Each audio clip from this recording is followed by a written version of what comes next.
and trying to attract a mass audience. You want everybody to enjoy it, right? Leave the politics out of it, even though with his oversized cowboy hat and his boots and his taste of music, you know who he voted for. He's like, I'm more red than blue, but I like green the most. That's right. Yeah. So I mean, you look at David Ellison. I understand why it's kind of easy to clash with David Ellison. Here's a picture of him. He looks super dirty, baby face. Yeah, it's very and when you look at Taylor, worldwide at Wednesday, tight marble, October 29th. Good morning, Kendall. Actually, he looks like Dennis Quaid on steroids. Tuning into the show. Oh man, it's gonna be a lot of fun today. Again, yesterday we announced Bad Omens gonna be coming back to Arizona. That's gonna be in March next year. Anyways, go on sale this Friday at 10 a.m. But of course, Sheridan, we have a winner before you go buy them tickets. Today, this morning around 8:10, we will play a little game, give out our second pair of tickets for Bad Omens, along with, I believe, Beartooth. Yes, Beartooth and President, all performing together. Mari freaked the F out when I told her Bad Omens is coming back. So it's a big deal. It's a big deal. And, they're doing an arena and they're headlining an arena. So Bad Omens continues to do what Bad Omens does. And it's fantastic to see. So we're excited to give out those tickets. We'll also give away a 4-pack of tickets for your Tucson Roadrunners. That'll be a little bit later as we're gearing up. And these are all big giveaways. But next week, oh man, the giveaways get amped up a couple notches. Ooh. For all those Disney kids out there. Oh, yeah. Yeah. That's right. Disneyland, I believe family 4-packs, dude, because they don't give out like 2 because it's the happiest place on earth. And they believe in multi-person families, not broken homes. So, yeah, if you don't have kids, go borrow some kids somewhere. Yeah. There's plenty around. Yeah, take them along. Oh, they'll be so happy. It's not even kidnapping when you take them to Disneyland. It's all is forgiven, You read the news story like, oh, he took him to Disneyland. Yeah. Oh, that's fine. And it's not going to be a text to win type deal. You're going to call in, you're going to win. We're going to do sore loser rules, and things are going to get spicy. So we're going to have a lot of fun with those Disneyland tickets, and it's, of course, in honor of their 70th birthday. Today may or may not be a monumental day. According to, and I know that you've been following this, Rico. Oh, yeah? Yes. The, what's it called? The 3i? Atlas. Yeah, Atlas. The comet. We got more news? Well, Avi Loeb, is that how you say his name? Yeah, the astrophysicist. And he's been the expert on this entire thing, following it since it entered our, universe or solar system, I should say. This is what he said, what may or may not happen today. Listen to this. It will pass closest to the sun on October 29th, 2025. I got a text message the other day from someone who said that he is trading options on the volatility of the market with an expiration date of October 29th in order to make money. And I immediately thought that I don't know if there will be meaning to money if this object turns out to be technological after October 29th. If you want to take a vacation, take it before that date, because who knows what will happen. Now it will pass closest to the. All right. So what he's trying to say, as he's talking to Blossom on a podcast. Yes, that is the chick from Blossom. What? Yes, you didn't recognize her? No. Isn't that amazing? It's even more impressive. Yeah, than dude. Aliens. The fact that she's still around. Blossom is just into the hip stuff. Anyways, he's a Harvard professor. Okay, so they said, Maya Balik or whatever. I never know how to pronounce her last name. Blossom. Mm-hmm. Blossom. He says there's an outside chance that aliens make first contact today. All right, so because they'd be closest to the sun today. And again, that's this thing that is on a unnatural course through our solar system. Right, that's something that all experts can agree. There's been debate on, what this thing is, but they all say, well, whatever it is, as we don't know, it's not doing what it should be doing. That we do know, right? So right. And so imagine that's the day. October 29th is the day that aliens first contact us. And I hope it's like the horny person at the bar that just gives you the text message. Sup.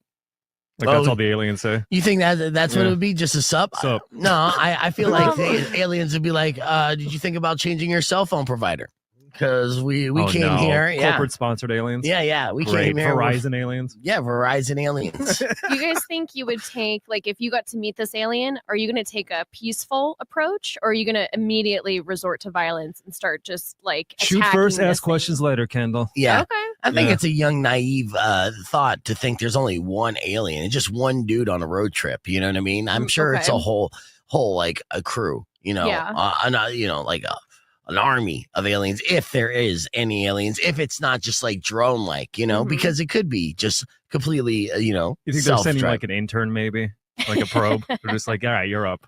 Yeah. Go establish contact. It's a suicide mission. You're going to a bunk ass solar system. They got only one planet. The planet hates itself. It's like the most depressed planet in all of our solar systems. Give me this one. Oh, come on. Yeah. Come on. Why can't I have Klepton 5? Right. Nope, you get Earth. Sorry. Yeah. You get to cruise by, sprinkle some fart dust on it, try to make it happy for a minute, and then come back home as quickly as you can with all the sun's resources. So we'll see. Experts think this thing is the size of Manhattan, and it's different than normal comets, right? And right now it's still a million miles away on the other side of the sun. So why is today the day? Because it's when it reaches its closest point to the sun, called the perineum. Oh yeah, the perineum. Yeah, I was reading about that. You were reading about the perineum? Uh-huh. Yeah. I did perineum sunning, so I'm familiar with the word. I was gonna say, isn't that a part of your body? Okay, you know what? Maybe get the message in I know it's enlightening morning radio talk. Let's get our very well versed, educated guest on here for the podcast broadcast, and not put him up or have him endure any more alien talk. Coming from, I believe, Long Island, New York. He's a prolific author who's written for Rolling Stone, written over 40 books, all of music. He's an expert of the source and also a fantastic interviewer. We got Greg Prato joining us. So good morning, Greg. Can you hear us? You can't hear us? Why can't you hear us? You should be able to hear us, Greg. Let's see. It should be on your end. You should be able to hear us. Like, check your things here. Can you speak into the mic for me? Can you? Because I think I can hear you. You can't hear me at all.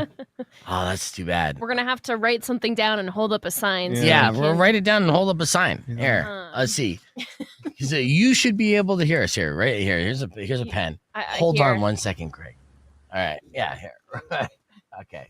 What's going on? All right, hold on. Hey, what are you gonna write? You should be able to hear us. Check your settings. All right, let's see. You got it. Okay. Check your settings, Greg. I feel like we're trying to make contact with an alien. I know, it's like the movie dude. Arrival right now. Let's see. Of course, this marker's dead too. He'll get it. Let's see if that works. I can type. Can't hear. I can. Oh, we can hear you. We can hear you. Oh, I made my sign too late. Let's see. We can. Can you hear us? Hear you. All right. No. Can't hear. Yeah, that's crazy. Here. Can't hear what you're saying though. Check your. Maybe you can just hold up the page and we could do the interview that way. No. No. Let's see. Check your settings to see what the deal is. Because we can hear you. Just hold up just write the questions on a piece of paper and hold it up, and I could just answer them. I know. This would be a first time to do an interview like that. I don't think we could write that fast. Hey, I got my second note up. Yeah. Okay. Hold on. Yeah. Check. Make sure you're not in front of the comments there. Oh, this is fun. Say we can hear you. Okay, somebody else did already. Yeah. No, we could totally hear. We could hear Greg, which is great. And it's so odd that he can't hear us. And of course, everyone on the stream, you guys could hear us, right? Let's see. You heard the pre-record but not the live thing. Yeah, that's so odd. That's the case, because that shouldn't be the case. Let's see. I'll check my settings. And I should be good. And everyone on the stream, if you could hear me, go ahead and comment so I can see that as well. But yeah, I mean, we should be good all the way through. And even with guests, let's see. Is it something with this computer possibly messing things up? Honestly, I think I think it's on his end. Let's see. Let's see what it says here. Yeah, you can hear. Okay. I think it's on your end, Greg. It's on your end, Greg. I can write faster. Okay. Oh, hold on. We're sorry. Hey, move it over. He can't see because the comments. There you go. I think it's on your end. And then go back to check your settings. Yeah. Bob Dylan music video. Yeah. We still got time. What an interesting way. Have you muted? Yeah. Okay. Do you have us muted? We can hear everyone. All right. We're gonna get to it. This is gonna work. I feel good about it. If the microphone on my screen has the mute red on it, that's fine, right? Well, yeah, I don't think your screen. Okay. Your screen. Oh yeah, because I muted Kendall. Yeah, so we do that every day. Yeah. Welcome to the show. You love to mute me. Well, I'm just double checking here. Yeah, because if I don't have that muted, it would echo. Right. I see. For some reason, when it went from pre-recorded portion to live, it went silent. I'll try logging in again. Okay, let's try that again. So he's gonna be back. He's got a good setup though, so like he's ready for a podcast. He's ready to make it happen. We're ready for him, and the good old engineer trick. Try turning it off and turning it on again, and maybe that'll be the case. That's right. Yeah, that's IT 101.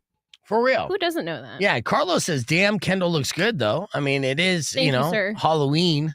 And she's obviously dressed like Pulp Fiction, which is fantastic. It's my favorite. Kill Bill. I mean, I see written and directed by Quentin Tarantino. That's obviously Pulp Fiction. It's a fantastic movie. It's Are you Jackie Brown with the stripes on, man? You're Jackie Brown, aren't you? Yeah. I mean, are you Reservoir Dog? No, I'm Uma Thurman. I'm ready to slam some guy's head in a doorway right now. She's blonde, dude. I'm getting spicy. Yeah, she's blonde. That's true. Yeah, so I would be blonde if I could afford it. It's expensive. Yeah. Don't be square. Me? Kill Bill reference. Yeah. Oh. Yeah, totally. Good Lord. I thought you. Yeah, I thought you were well versed with the Tarantino verse. Yeah. I'm just well versed on getting dissed on this show. So. You're not getting dissed. She's as cold as Hanzo Steel. How about now? I can hear you now. Yeah, he did the whole. You know what? We call that the engineer trick, right? Whenever we ask our engineer for an issue, he always says, "Did you turn it off and turn it on again?" Yep. I was going to say, when in doubt, always shut it off and turn it back on and restart it. That's what we should know by now in this whole society, right? Yeah, absolutely. And a fantastic setup too. So, do you podcast as well? I don't really do too much podcasting. What I do, because of the setup I have, I do a lot of audio books. All my books I've done, almost all of them are as audio versions that I do the audio for. So people can enjoy my lovely Long Island accent. Yeah. Lovely. Yes. You can't hide that at all. No, you can't. No. Yeah, and it's too bad because I had well, you know what? We're getting on the air right now. So this is our podcast broadcast stream. So this was all on the stream anyways. About 5 seconds, we're going to be live on Rock 102.1. I'm going to reintroduce you to our audience, and we're going to start this conversation. So it worked out. Yeah. Perfect. Rock 102.1 KFMA. Welcome back to Beef Vegan Presents. Joining us on the podcast broadcast, very special guest. He's a prolific writer. He's been featured in Rolling Stone, Billboard Magazine, just amongst a few. Also written over 40 books, all themes music. He's an expert in music, has interviewed many musicians over the years, and we're very excited to speak with him on his new book that's about to be released, which is called Alternative for the Masses, the 90s Alt-Rock Revolution and Oral History. We got author Greg Prato joining us. Good morning, Greg. Hello, good morning. How's it going over there? Good. Yeah. And I'm excited to talk about this when, you popped up across my radar. I was like, oh yeah, we could absolutely talk about this because obviously growing up as 90s kids, we remember the revolution as it was being televised and live. And we also feel like everything in pop culture is cyclical. So, we're ready for the next kind of grunge revolution to become the mainstream again, and I really feel like that's going to happen with a lot of these bands musically kind of going in that direction. Now, go for it. Yeah, I was going to say no. I certainly hope so because this has happened before. It didn't just happen in the early '90s. You could look back to the mid to late 60s with the Beatles going in, then to the psychedelic thing with Jimi Hendrix Experience and also the Doors. Then again in the 70s with all the punk rock bands in London and also New York. Of course, the early 80s new wave movement. And then, of course, you have the early 90s alternative rock movement where the music, the influence went beyond just music. It also affected politics, fashion, and media. Because like I remember at the time you'd watch like a sitcom and you see in 1991, 92, like a bunch of people wearing flannel shirts and also like Doc Martens. So it really can, in the right manner, reach far beyond music. Yeah, and it did. Yeah, it was all over the place. And, and it was kind of sad that to see how, the trends do change. And then they got so like bubblegum again, so polished and corporate again. Why do you think the trends kind of like reset back to the homogenized? It always happens. But, honestly, the music industry has changed so much since that early 90s alternative rock movement that I don't even know if that type of copycat thing would happen. I mean, probably it could, but my theory is that up till say when the big internet explosion, record labels, major label record labels had a huge say. So, like for instance, when Guns N' Roses hits big, suddenly you have a million Guns N' Roses ripoff bands being signed. Right. Back in the 60s, the Beatles hit big. Then you have a bunch of Beatles ripoff bands.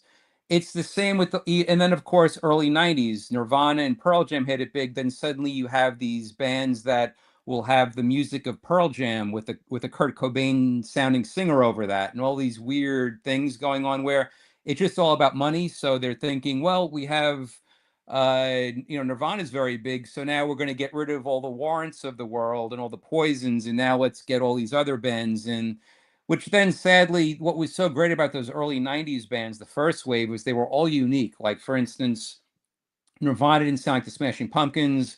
Smashing Pumpkins didn't sound like Blind Melon. Blind Melon didn't sound like Nine Inch Nails. It was all different, and they all put their own unique spin on it.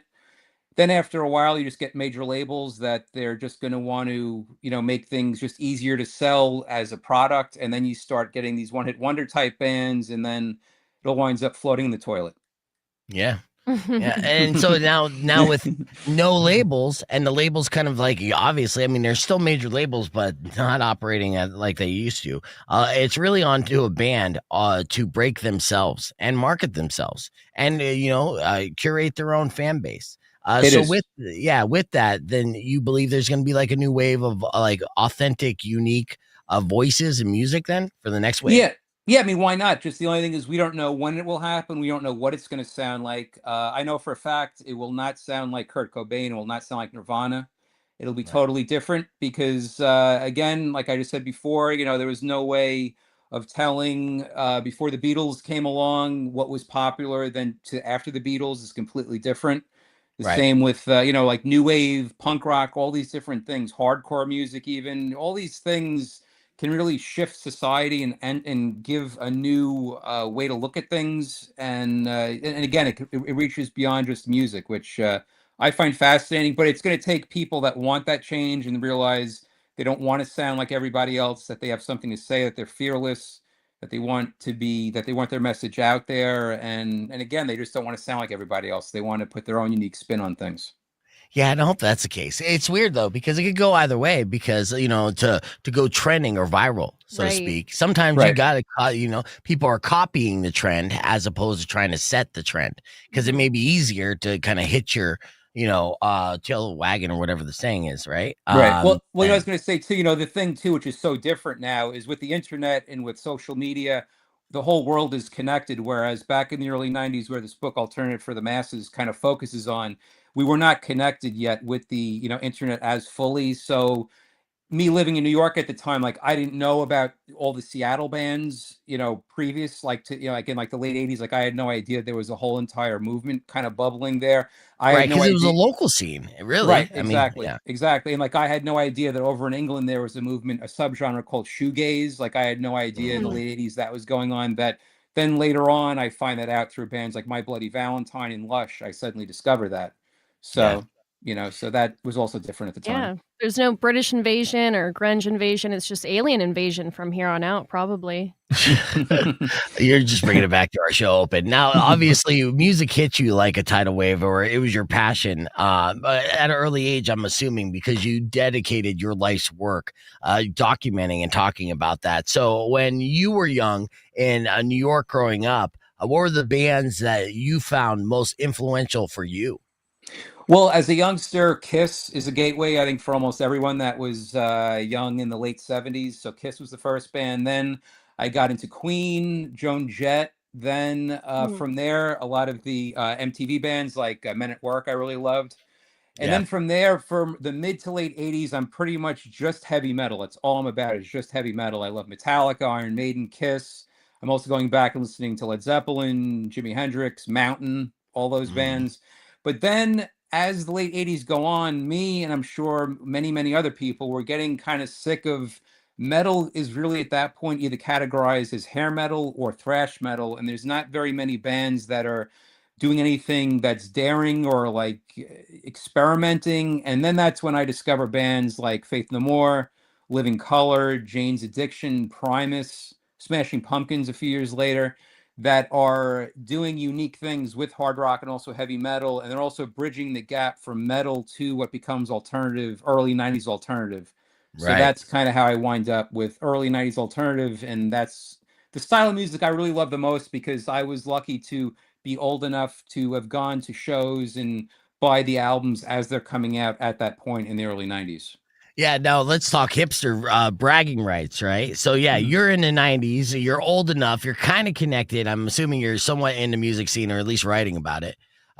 So what are some legendary shows that you were lucky enough to be a part of that you'll carry with you in your memories to your dying days? Well, the first club show I ever saw, because in the mid to late 80s, all I was going to see were just arena rock shows, because that's all I really knew. And I didn't really go to clubs because I wasn't old enough to drink and everything like that. Right. But the first ever club show I went to was in March of 1990. It was headlined by a band that most people forget. It was a sci-fi prog metal band called Voivod, which is actually a great band, but people tend to forget about them. But the middle band was a band called Soundgarden. Yeah. And the opening band was a band called Faith No More. And that was in a small, tiny club called L'Amour. It was in Brooklyn, New York. You're talking about like 150 cap room, something like that? Something like that. It was like a few hundred, 1,000, at the very most 2,000. I don't think it was 2,000. It was, I would say probably about 1,000 people at that point. Yeah. And that's the first show that I ever see stage diving and crowd surfing, which is totally different than what I am used to seeing. Like up to that, I'm just used to being in the back row at Nassau Coliseum here on Long Island watching Metallica from the very, very back of the room. So it's totally different when you're 10 feet away from Mike Patton and he's jumping in the audience. So that was a great one.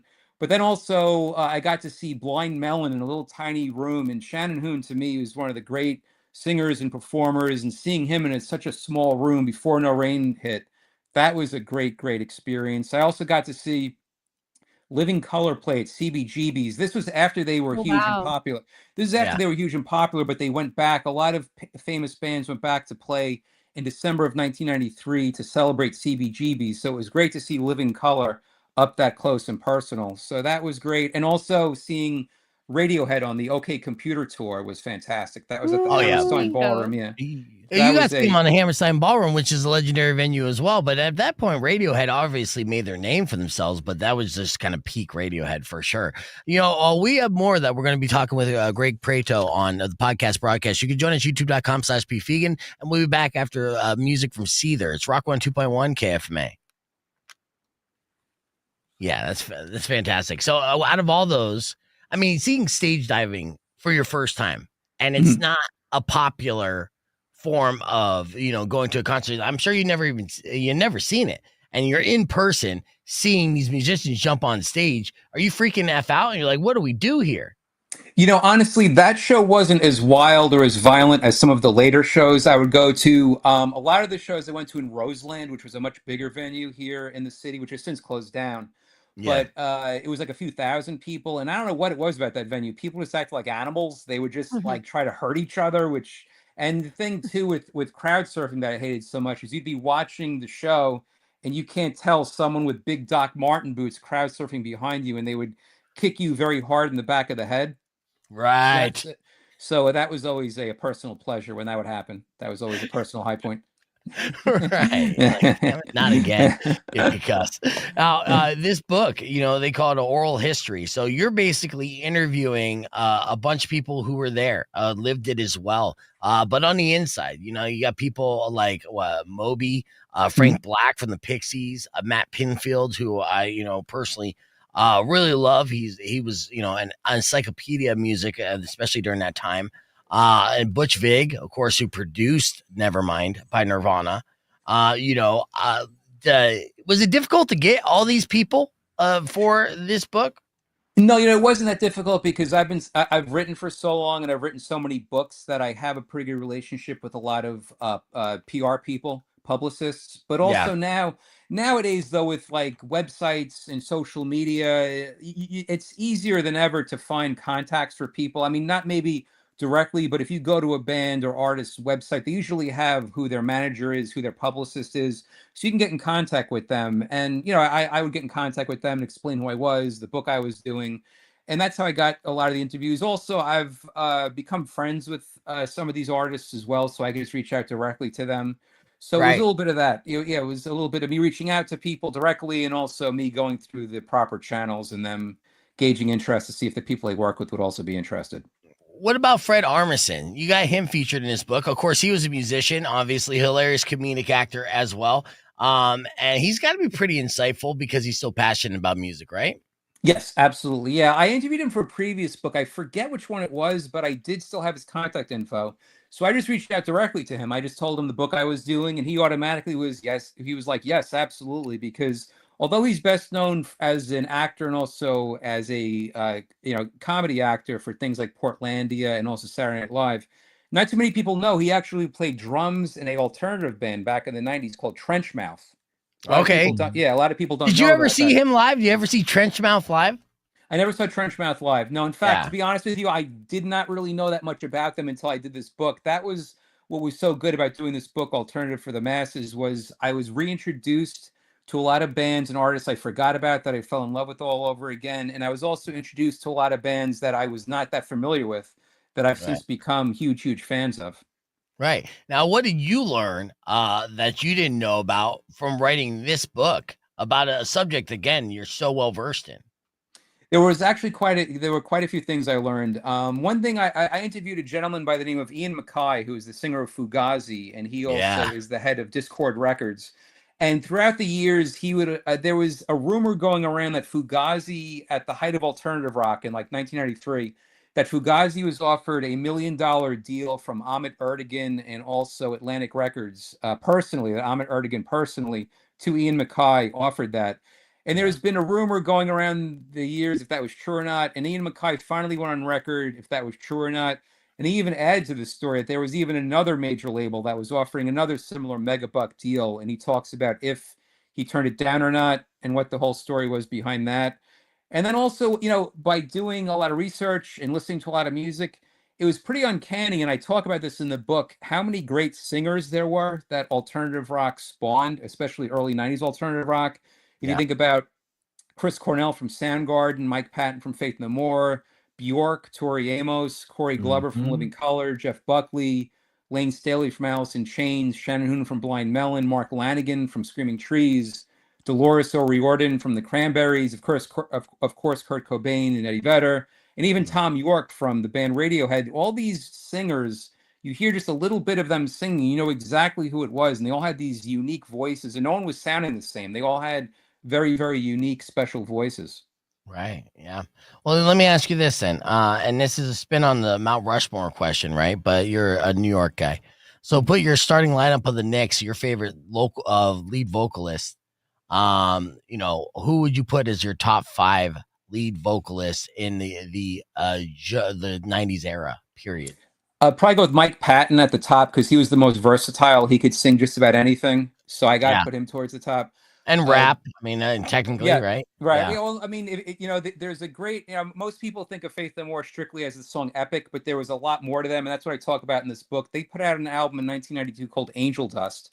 which is a wide variety of music. And they put out another album after that called King for a Day, that if you're not that familiar with them, if you listen to that album in particular from beginning to end, you may be fooled into thinking that it's different bands, because they go from like a lounge song to a grindcore song to a funky song to a soul song to a straight ahead rock song. Very, very interesting. So yeah, Mike Patton is probably at the top of the special type of singers for me. My old college friends got me into Mike Patton. I was like, this guy cannot be the same person. Right. All his different projects, like what? And it's almost like it's one of those, like it's a tale as old as time, right? He's too smart for his own good, like as far as success, because Faith No More does get brought up by experts a lot, right? And of course, the mainstream audience knows them from Epic, from that song never going away on radio, being shoved down everyone's throats, basically. And not necessarily understanding the brilliance of the band and the range, because that's the one serving that we continue to get over and over again. But them being so eclectic means they couldn't necessarily sell Faith No More in the mainstream. They couldn't push them on MTV or any of that, right? Yeah, it's true. They weren't very easily categorized, but that's what made people like David Bowie so great and Queen great, all these great bands. You know, David Bowie did a wide variety of music, so did Queen, so did also Zeppelin, and that's what makes a lot of and Faith No More totally reminded me of those bands, that they did a wide variety of music. But Patton at number one. Then some of my other singers, I go with also Jeff Buckley was absolutely phenomenal. His God-given talent as a vocal is just second to none. There's a great live DVD called Live in Chicago, which is filmed from 1995, which I highly recommend. That was fantastic. Of course, the great Chris Cornell was a favorite of mine. He was absolutely phenomenal. Again, did a wide variety of styles. Temple of the Dog is more classic rock. Soundgarden did everything from heavy metal to psychedelic stuff. So that was fantastic. Now you've seen Soundgarden from a very early stage in their career. Have you had many interactions with Chris Cornell before he left us? Not too many interactions. I met him once face to face, which was very brief, but I got a picture taken and a quick little, hello, how are you? Nice to meet you. I did an interview with him once, but I'm still good friends with Kim Thayil, the guitarist. In fact, I just interviewed him for a book project I'm working on right now. If you want to ask me about that later on in the interview, I could talk about that. But yeah, Kim, the guitarist from Soundgarden, is the one that I talk to regularly, and we text each other. We're both big baseball fans, so we text each other about baseball. I'm a diehard Mets fan, which is very, very torturous to be a diehard Mets fan. Yes. Hey, you got Soto at least. Yes, and but it wound up doing absolutely nothing this year. So I know. Sorry about that. He's a Yankees fan, so don't listen to him. There you go. But then I have two more singers. So another singer I'll go with is Shannon Hoon from Blind Melon. A huge fan of him. He has a very unique singing style. Absolutely love him. He was one of the most captivating performers that I've ever seen live. Fantastic, second to none. It's sad that he tends to be looked at as a one-hit wonder by a lot of people from the song No Rain, but Blind Melon put out a great album called Soup, their second album that tends to get overlooked, and that to me is probably my Desert Island disc. That's a fantastic work of art. I love that album. And then probably my fifth and final singer, Corey Glover from the band Living Colour. I saw Living Colour live 2 years ago. They opened up for Extreme, and it was probably the best I've ever seen them. They sound as good as ever. They play as good as ever. They play the songs you want to hear. And Corey Glover is probably, to me, I think he's the greatest living rock singer. He is such a soulful, great sounding singer. Again, sounds as great now as he did back then, probably even better. And I interviewed him for this book, Alternative for the Masses, and I told him, I said, I got to tell you, I think you're getting better as a singer. And he says, oh, thank you. He was very appreciative to hear that. And I said, just keep doing what you're doing. Whatever you're doing, your singing is absolutely phenomenal. You're not wrong on that. You know, we just saw him perform. Well, as a wrestling fan, I saw him perform at WrestleMania. And you know, it's so hard for these bands to sound good on the WrestleMania stage. He sounded fantastic. Living Colour sounded fantastic. So if you're just joining us, Rock 102.1 KFMA, is asking author Greg Prato to give me his starting five lead singers of all time for the 90s era. Mike Patton was on there. Jeff Buckley, Chris Cornell, Shannon Hoon, Blind Melon, and Corey Glover, as you just mentioned, Living Colour. Excellent list, dude. From an expert especially an expert in the 90s, over 40 books. And you got this one coming out with over 40 interviews here in this, for this book, which is covering all things alternative music, alternative for the masses, the 90s alt-rock revolution in oral history is the new book from Greg Prato that's available everywhere right now on Amazon and in stores. And I say right now, it was released yesterday. And you have another book that you're working on now that you're working to release. What's this book? Yes, well, I'm sure like a lot of fellow rock fans, I was very saddened with the recent announcement that Ace Frehley had passed away, the great original guitarist of Kiss. Yes, and your first love, dude, Kiss. Yes, right? Exactly. Mm-hmm. So after I, heard that sad bit of news, I realized that I was lucky to have interviewed Ace many, many times over the years, and we covered a wide variety of topics, and we discussed his career with Kiss, his solo career. We discussed his personal life. We discussed his songwriting. We discussed his guitars, his amps, his effects, everything. So I realized, why not combine all these interviews I did with him into one book? And then I also have gotten the rights to use a lot of classic photos of him throughout the years. And I've also conducted a lot of new interviews over the past week with a lot of big name rock people, such as Kim Thayil from Soundgarden, the blues guitarist Joe Bonamassa. I interviewed Jesse Hughes from Eagles of Death Metal, Travis Stever from Coheed and Cambria, and also Don Jamieson from That Metal Show. And this book is going to come out in the next few weeks as a tribute to Ace. It's going to be called Talk to Me, Conversations with Ace Frehley. Oh, that's so sweet. Yeah, that's great. Really yes, absolutely. For being a fan from like your very first band that you fell in love with and following at a career that led you down this path of music in the industry and, writing about it, to be able to, just pay your respects and also memorialize them in a way through his own words. It should be an excellent read. Talk to Me, you said, is the name of it? Yes, it's called Talk to Me because that was the name of a Kiss song. Yes, it's called Talk to Me, Conversations with Ace Frehley. That's coming out. Yeah. So, I mean, hell yeah, there's no stopping on your writing. And you still write for Rolling Stone or do any freelance on that on the side, or? I haven't written for Rolling Stone in a while, but I write regularly for Song Facts, All Music, and also Ultimate Guitar. Those are my main three sites that I do a lot of writing for, and also reporting as well. Nice. All right. Well, Greg Prato has been our guest here for the podcast broadcast. We're going to ask him a couple more questions here before we let him go. And you can join us youtube.com/bevegan. But again, I know you're a fan of music, you want to read about the 90s revolution then you got to check out this book, available everywhere. Again, it's called Alternative for the Masses, a 90s alt-rock revolution in oral history. It was written by Greg Prato. It's available Amazon.com and any bookstore. Greg, it's been a pleasure talking with you, but stick around. We got a couple more questions we want to ask, okay? Sure. Sounds good. All right, cool. Clear. I have one. Yeah. I was going to say, just speaking of Rolling Stone, and when you got into writing, I'm assuming quite a while ago, did you have anybody you sort of used as a voice template, your style of writing? Because I remember in college I read about Lester Bangs and how he was one of the foray into the Rolling Stone style.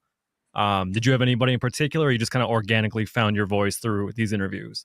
No, what happened was I had no idea I was going to be a writer. I went to college. I did not take any journalism classes. I mean, I should have probably known that I could be a writer because in high school, I always did well with spelling and also English and writing, but I just never thought of becoming a writer. And then in the late 90s, I took a job as a customer service rep at a music magazine.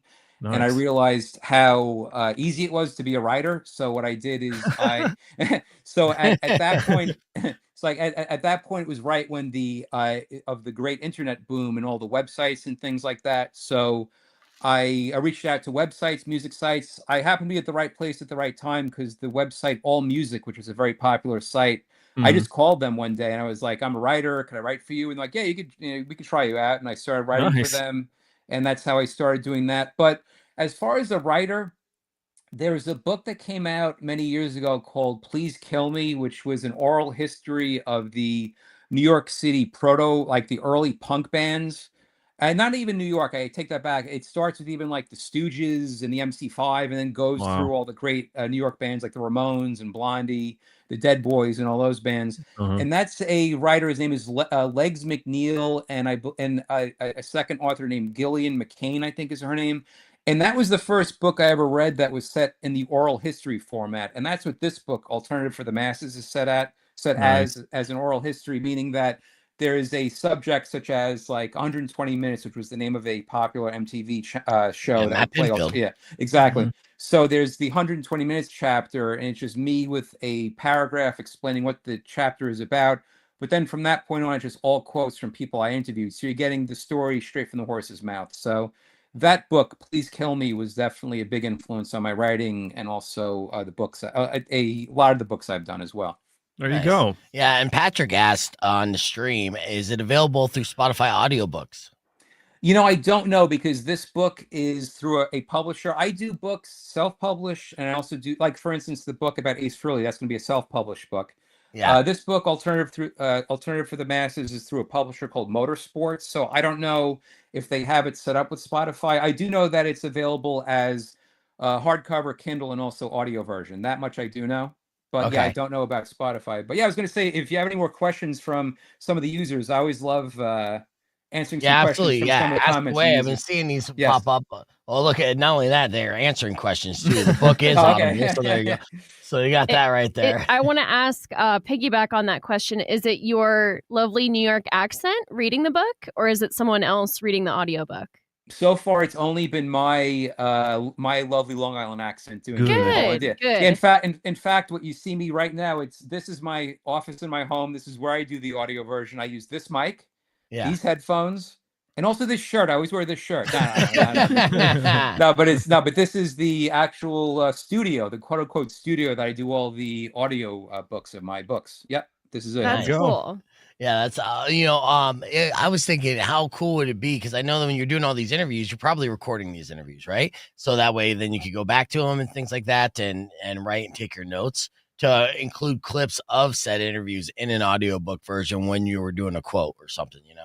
That's extra work. Yeah, I mean, it would be great to have. I mean, yeah, I did record all these interviews, but it would be just so I don't think I'd be able to do that, because just it's so much. It would be so much work to find where a certain quote from a certain interview and fit. It would be like too much of a jigsaw puzzle. I mean, it's pretty hard work just putting together a oral history just as like a book, but to do it as an audio version would probably be, I think, would be almost like impossible. Yeah, somebody out there is doing some AI right now, some program for it. It's gonna get easier for you for sure. On average, how long are you talking to each person that you interview? It changes a little bit per interview. I was just gonna put out a quick request, if maybe some users or viewers of this, if they could share some albums and bands they love of the 90s, maybe we could talk about that later as well, if possible. Okay. But now get back to your question. What was your question again? I'm sorry. On average, how long does it take you, or like how long are you talking with each person you interview? Okay, yeah, each one is different. Some go on very long. It depends how long people want to talk. Also, maybe earlier in the process, the interviews are a bit longer, but then as I get, like, say, a lot of the same topic, like I don't want to just keep asking the same question over and over and over again. So we'll probably just like skip a topic if I feel like I already have enough for that topic.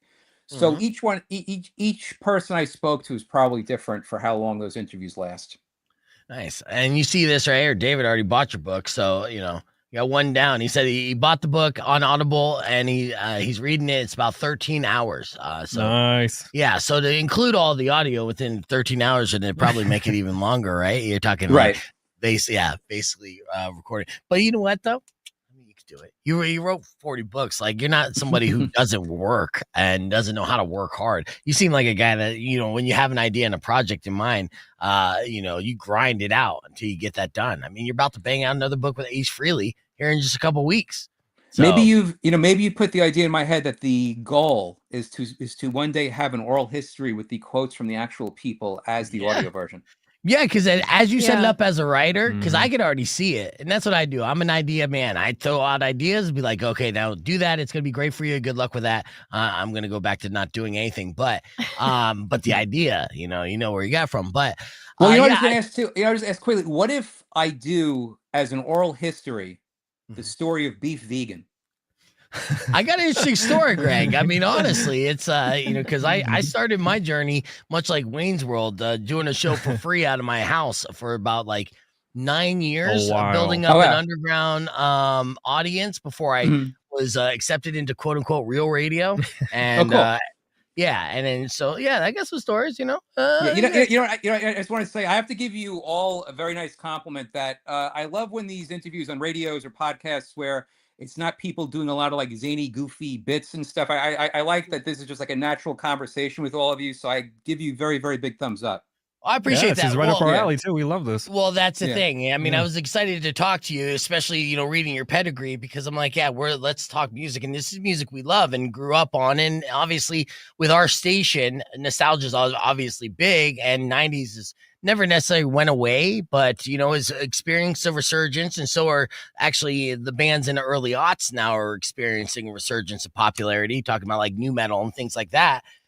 But yeah, talk music all day long, man. I love that. And, we got people throwing out suggestions to talk about, titles and stuff. And I was giving you an opportunity for an out, but you could write out the entire podcast with us. Well, we'll do this here for another 15 minutes if you're available to hang. Well, I got to sure. Yeah, absolutely. We'll pop a quiz for you. Okay. You can only keep one of these albums, Alice in Chains' Dirt or Nirvana's Nevermind. You can only keep one. Only keep one. Keep one. I mean, I'd probably go with Nevermind, but honestly, like I've heard Nevermind so much that I'm kind of burnt out on it. Whereas Dirt, I haven't heard as much, but they're both great, both classic. But push comes to shove, I got to go with probably Nirvana, Nevermind between those two. Yeah, fair enough. I mean, and it's such and you talked to Butch Vig about this, and I've seen documentaries Butch talking about the recording and everything about Nevermind and how there's an excellent documentary on HBO that covers Nirvana and Kurt Cobain, a montage of Heck. Yeah. And beautiful. And how in Kurt's mind, he really wanted this like kind of pop album and delivered it in all aspects, every single layer and stuff. But Butch was such an instrumental piece, and being able to capture that sound and make it so timeless. When you talk to him, and he knows this. I mean, obviously it's probably something he's super proud of, but he has a legendary career in itself. When you talk to him about that album, what's his takeaway from it? What does he share about what maybe he's most proud of on it, or is he just over talking about it? Well, one thing he said, which was very interesting, was I asked him to compare working with Kurt Cobain to working with Billy Corgan from the band Smashing Pumpkins, because he, besides producing Nirvana Nevermind, produced the two classic Smashing Pumpkins albums, Gish and also especially Siamese Dream, which is one of my favorite albums ever. Yeah. And I asked him like what it was like. Were there any similarities? Were there any differences? And he said, no, they were totally different. Kurt Cobain would only want to do one or two takes. If it wasn't one or two takes, he was done with it. He just wanted to move on. Whereas Billy Corgan was much more patient. He would stay there for hours until he was totally happy with it, doing something over and over and over again. And I equally love Siamese Dream as much as also Nirvana Nevermind. So, to credit to someone like Butch Vig, who could see like he's not producing each artist exactly the same. He knows with each artist you have to do different. You have to handle them differently, and that's just a testament to his great work, I think. Yeah, that is great and so interesting too. And I kind of like. I mean, I appreciate both approaches. I do really like Kurt Cobain's approach though, of being like, we're going to feel it and be in the moment and we're going to capture this lightning in a bottle, or we just move on and then see if I'm inspired by it again later on and maybe capture it. Cause if I can't, then we just won't, as opposed to Billy, who is such a perfectionist that will literally just kind of be a studio warrior. And he's produced as well. And, I see that work ethic of Billy Corbin coming in. Yeah, I mean, I was going to say, just to jump in, like for me personally, like I enjoy, like my favorite rock band of all time is Queen, and they're the most probably like studio type band. Yeah. Like one of my favorite albums is an album that not too many people know called Queen 2, because it didn't really have too many hits, but that's probably the most overproduced album. It has like for a backing track, it'll be like 50 voices singing backups. But then, but then by the same token, I love the Meat Puppets, and that's not overproduced. They're 80s albums, were classic raw rock albums. In fact, they're from Arizona. No, I know. I've had them on the show. They're amazing guys. Yeah. The Meat Puppets, one of my favorite all-time bands. So I can totally see the worth of, difference. It really comes down to the artist. I mean, a great band, a great album, a great song, it makes it great for a variety of different reasons. Yeah. Interestingly enough, I remember the conversation we had on vacation not too long ago. Beef was explaining how the grunge movement in Arizona was becoming prominent for a while. Well, it wasn't even the grunge movement that they had. I mean, Meat Puppets definitely fall into that category. They had more of like a Sonoran, Jim Blossom's kind of like different style of rock explosion, and Roger Clyde and Peacemakers and a few other bands kind of fell from that Tempe area, which was similar to Seattle in a way because it was a local music scene that all inspired each other, all sounded different and similar at the same time, and had their moment. And Jim Blossom's still making money off that. Let's get back on the air. Rock 102.1 KFMA. Welcome back to Beef Vegan Presents. We're still hanging out with author Greg Prato because we love talking music here on the podcast broadcast. Now, you mentioned that Queen was one of your all-time favorite bands, right?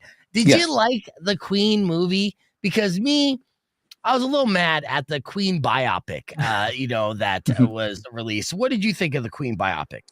When I saw it, I thought it was good. I, as a longtime Queen fan, I did think it was a little silly that they got things wrong with the storyline and the timeline, which I understand they're trying to condense it into 2 hours, but there were things that they had off with Freddie Mercury's look, which they could have easily fixed. It wouldn't have screwed up the timeline just to have had him have the mustache a little bit later. But I mean, I thought that the actor, what's the gentleman's name again right now? The name is escaping me. Yeah. It's like Ray. It starts with an R. Come on, I feel like if I start saying Rami Malek. Yeah, see, all right, Rami Malek. Yeah. Mr. I mean, he's doing other things. I mean, but he had a moment where his name was everywhere. Yeah, it was. Yeah, I mean, I thought he did a good job. I thought all the actors did a good job.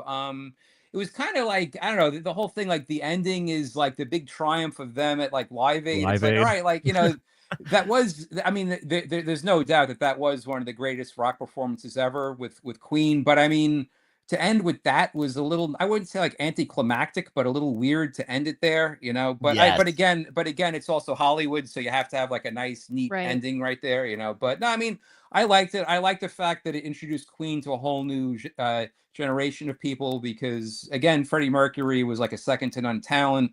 Brian May is one of my favorite guitarists of all time. They're totally timeless. I mean, again, Queen's my all-time favorite band. So I did feel that Brian May, I felt like he snubbed their bass player. What's the bass player's name again? John Deacon. Yeah, John Deacon. John Deacon was such an instrumental part of the success of the songwriting and was behind some of the biggest hits. He was. Deacon was literally kind of brushed over, and it was more, Brian May and the drummer telling their story. He was like the George Harrison. Yeah, featuring Freddie Mercury. Yeah, I think they screwed him royally in that story. And I mean, obviously, if you tell a story like Kiss and their legacy, you could make that a trilogy or an entire 10-hour Netflix series would really do it justice. And tell the timeline properly, but to completely snub Deacon out of the entire storyline is kind of absurd to me, right? Well, yeah. Well, the thing is, John Deacon has become pretty much like a hermit after Freddie Mercury died. He took it very, very hard, from what I've read over the years. Right. And he did a few appearances with the other surviving members of Queen, they did something in the late '90s with, I think, Elton John. And then after that, he just totally disappeared. He's totally out of the public spotlight. You never really see him. There's been some photos that people have taken of him just walking on the street where, now he's older and you wouldn't really even recognize him. He looks totally different than how he looked back in his days with Queen. But yeah, the reason why I think that movie was more about Freddie Mercury and the other guys was because Brian May and Roger Taylor, that's the name of the drummer. Yes. They were more involved in the story. And I think maybe Freddie Mercury's sister was involved. Maybe I'm not sure, but it was definitely more about Freddie Mercury and the band. And yeah, not quite as much about John Deacon, probably just for the simple reason that he didn't really have anything to do with the movie, I don't think. Yeah. I mean, that makes sense. Also, another thing, I don't want to harp on it, but I'm this Queen movie could have been better in so many different ways. Sacha Baron Cohen wanted to make it. Yes. Yeah. I always was curious. That would have been either the greatest thing or the worst thing. I don't know how, but I was so fascinated by that. I would have absolutely loved to have seen that. I can see it. He would have leaned into the debauchery and the stories and, talking about the rock star life because, Freddie Mercury was a rock star that was all about excess at the time and, and capture that. And again, Brian May wanted to be like, well, we're actually Queen too. And Sacha Baron Cohen's like, well, I really want to tell the story of Freddie Mercury because that's an amazing story. And I mean, they're both right. Sure. But to get robbed of that as well because of the rights to the music and the name is like, come on. It's somewhere in an alternative universe. We're seeing Sacha Baron Cohen as Freddie Mercury movie, and it's amazing or terrible. One or the other. Right. I want to stir a little bit more of this Queen pot. What about Adam Lambert being part of the band? The lead singer of Queen. How do you think that's going? You know what? I loved him on the TV show. What was the TV show? American Idol. American Idol. He was probably my favorite singer ever to come out of that. And it was so hilarious that the most talented singer to ever come out of that and the most famous singer to ever come out of that did not even win that season. That shows how preposterous that show is. Yeah. So, but yeah, I mean, honestly, with him as Queen, I don't know. For me, it's either Freddie Mercury or just I'm or just absolutely nothing. Yeah. Freddie Mercury was just too much of it for me. Yeah, I'm a total Freddie guy. Yeah, yeah. I mean, you can't just be like, oh, I can sing and I'm flamboyant and I should be this. And like, no, it's different. It's a different energy. It's different charisma. It's very strange because I think like we've mentioned Nirvana a lot. It's like imagine like Nirvana is still playing, but like somebody else is replacing. Well, they're called vocals. Foo Fighters, Well, I guess so. Yeah, they haven't stopped. Yeah. It's just odd. For sure. Well, some bands have been able to pull off the whole replacing a singer. Of course, like we think of Linkin Park right now. Linkin Park, AC/DC, of course. Van Halen, AC/DC. even. Yeah. So I mean, like sometimes it works, sometimes it doesn't. I mean, for every, Van Halen was able to successfully pull it off with Sammy Hagar. Not so much when what's his name came in, Gary Sharon from the band. Oh yeah, that flopped hard. Yeah, that was massive flop. But AC/DC did the best of for sure replacing a lead singer. That was I think wild. That or because Pink Bon Floyd. Scott was like, Black I thought he was Sabbath. one of a kind. I'm like, nobody can sound like Bon Scott. Then he'd come like, what the hell? I know, but I mean, if you think about it, because honestly, with bands and the magic of bands, and you're documenting these bands, part of the success of a band is the intangible chemistry that makes up a band, that makes that magic. And then when you take one of those pieces out, where you may think on the surface is not that important of a piece, when you get another person who could play this, it's a different chemistry, different type of, and it just ruins the end results, right? So you can't explain what makes that so special, but it does. It's true. And it's so hard to replace somebody. And that's why a lot of those bands, they couldn't move on. The Blind Melon couldn't move on without Shannon Hoon, and there's such a core element. It's like irreplaceable. Guns N' Roses, I mean, forget about it, dude. I don't care how many people with fast food items on their head try to jump in. You couldn't do it. Couldn't do it. Quick question about the book too. Do you have, because I know you mentioned earlier a little bit of the shoegaze, do you have any concentration on that whole movement as well? Because I mean, like when I look at the 90s, a lot of the sound I love going back to is just like My Bloody Valentine, or even more like trip hop, like Portishead or something like that with Beth Gibbons. And that whole movement kind of seemed like it had its own identity. Do you go into that in the book at all? Yes. With that kind of format? Yeah, we talk about all the different subgenres of 90s alternative rock. We talk about shoegaze, grunge, industrial, alt-rap, Britpop, emo, pop-punk, trip-hop, all that. But shoegaze I absolutely loved. I loved My Bloody Valentine. The album Loveless, which was from 1991, is an all-time classic.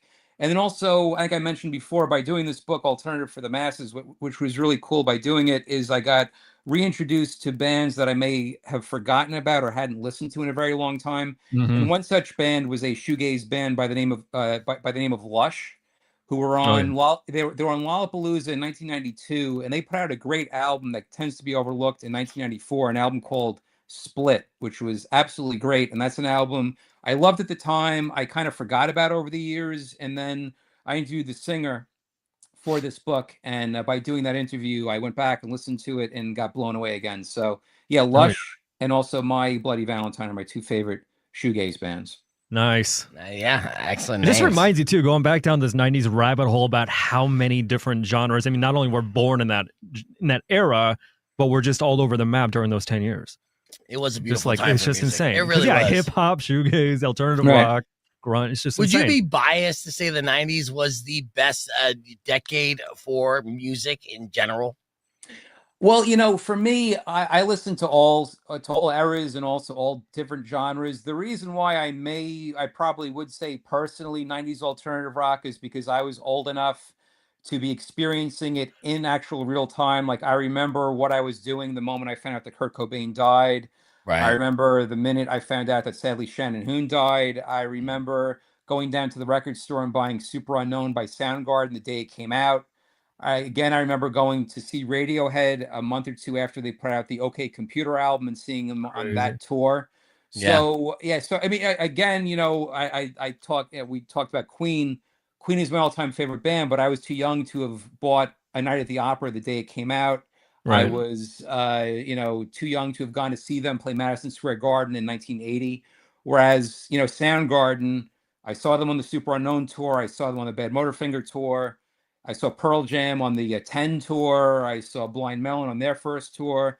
Meat Puppets, Nine Inch Nails, all these bands I was lucky to see. So, yeah, so if push comes to shove, 90s alternative rock, why not? I'll say that's my favorite. You got it. All right, and out of all those bands you mentioned, I don't know if I asked this question before, but the best live performance that you've ever seen in your life again? Well, yeah. I mean, if you were to put one on top, it's sometimes an impossible feat, but you saw some of the best of the best. So yeah, I mean, it would be hard to just pick one, but there were a few. You want me just to quickly tell you a few? Yeah, absolutely. Okay. Yeah, I mean, seeing Faith No More and Soundgarden in a small club, that was definitely mind blowing because again, that was my first club show. But hipster moment. Yeah, seeing Blind Melon, it was in a very tiny place in New York City called the Wetlands, which was only like a few hundred people. But seeing Shannon Hoon up close, and seeing his talent, that was fantastic. He was such a captivating performer. That was fantastic. I mean, some of the seeing Pearl Jam on the Lollapalooza '92 tour, they played a outdoor venue called Jones Beach, which is a huge venue, and seeing Eddie Vedder risk his life climbing up a cement tower. Oh yes, yeah, peak maniac Vedder. Yeah, I see a video of that. You got to see that. Yeah, that's awesome. Yeah, that was just fantastic. And then also seeing bands like Primus in very small rooms, that was great. That again, Primus was a band where people would just like lose their mind with crowd surfing and moshing and everything, and just the music live was just a lot more vibrant and just it really grabbed a hold of you a lot more, especially with a band like Primus. The music got even more powerful, and the riffs and the bass things that Les Claypool are playing, the bass riffs were just like definitely to the next level, experiencing it live with Primus. Yeah, nice. And then you got to speak with Les Claypool for the book, Greg Prato, Alternative for the Masses, The 90 Alt-Rock Revolution and Oral History is available Amazon.com, anywhere you get books as well, and Audible books are versions as well. We're running out of time. Jose wants to know if you have an Instagram or something that we could follow. I do have Instagram. It's Instagram.com/Greg Prato Writer, and also the same for X. X.com/Greg Prato Writer. That's where I post all my latest interviews and articles, and I'll announce book projects. And also really for people that want to check out my books and also my latest book, Alternative for the Masses, go to Amazon.com, do a search for that book title, Alternative for the Masses, or Greg Prato, and you'll find out all my many, many books. Excellent. Nice. Well, Greg, it's been an excellent conversation with you. I hope we get to have this talk again because, we just started scratching the surface, going down the rabbit hole. But yes, definitely look forward to speaking with you again. Everybody, Greg Prato, check out that book, available everywhere now. Unfortunately, that's all the time we have for the show. Hope you guys enjoy the rest of your day. Drive safe, ride safe, and as always, rock local. Later. When you wish Great. Good times, Greg. I appreciate it. Very good.